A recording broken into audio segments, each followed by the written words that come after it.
Estados Unidos. So this brings to an end my official working visit to Washington, D.C. Over the past 4 days, I met with Joe Biden, the President, Vice President Kamala Harris, my counterpart in the U.S. Department of Agriculture, Secretary Tom Vilsack, Secretary of Defense Lloyd Austin, and several other cabinet officials who joined President Biden in our expanded bilateral meetings. Our discussions were very productive. We are of the same mind that our long-standing alliance and partnership must be adapted to address the challenges of our time in order to bring about lasting peace and sustainable prosperity to our countries and to our peoples. The joint statement we issued outlines the key initiatives that we will pursue across all areas of our bilateral engagement to achieve these objectives. I look forward to having our respective teams follow through on the many areas of cooperation that we have identified. This will help advance our key priorities with respect to agriculture and food security, and to promote energy security as we transition to clean energy and boost trade and build resilience of our supply chains, enhancing connectivity and digitalization, also of climate change, mitigation and adaptation.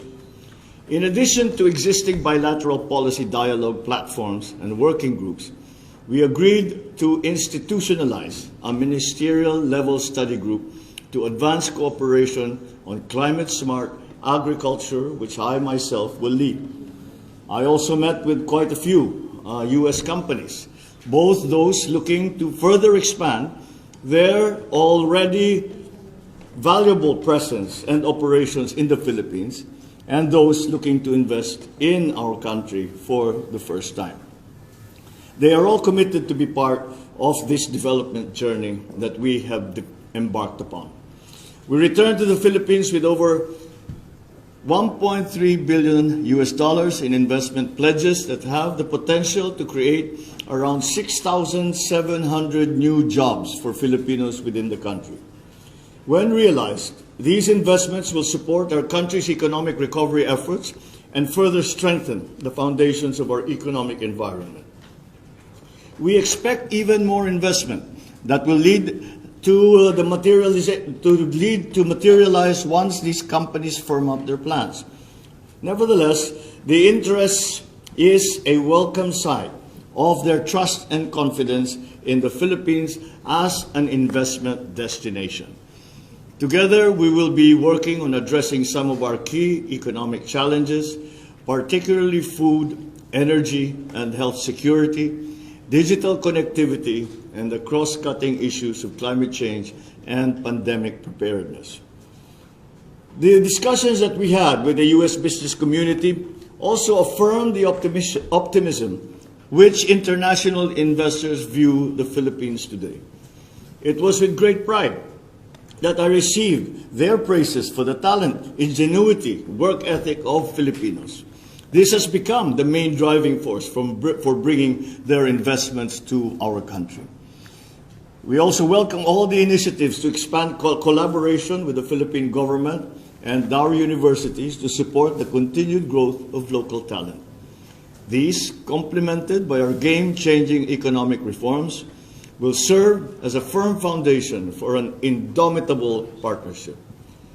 My visit would not have been complete without meeting with Filipino community from the U.S. East Coast, as well as some who came all the way from the Caribbean.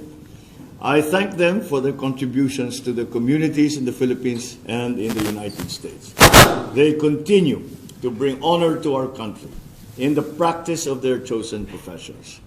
They continue to bring a shine to the reputation of Philippines and Filipinos with their philanthropic work, especially during calamities and disasters that have touched so many lives.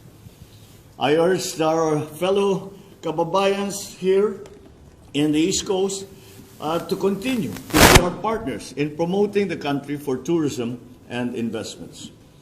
I then capped my visit with a speaking engagement at the Center of Strategic and International Studies, where I shared my reflections on why I think the Philippines and the United States has been and will continue to be naturally drawn to each other.